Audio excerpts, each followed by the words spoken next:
Hey guys, welcome back to RS Car Premium. So we have got an XUV 700 to get it modified. So let me tell you what all accessories we have modified as part of XUV 700.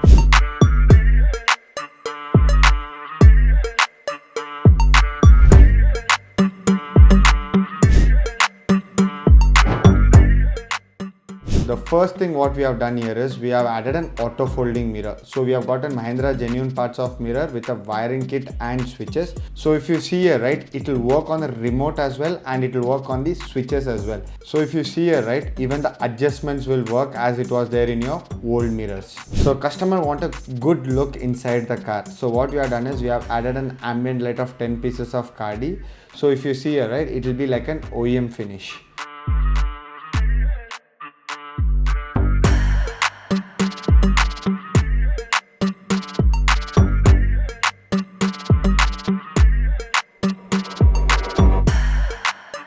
Customer's other main concern was his steering was not wrapped, so he was facing a lot of sweat. So what we have done is we have completely leather wrapped it black color with red color stitches. So if you guys wanted to get a car updated with accessories, please reach out to RS Car Premium.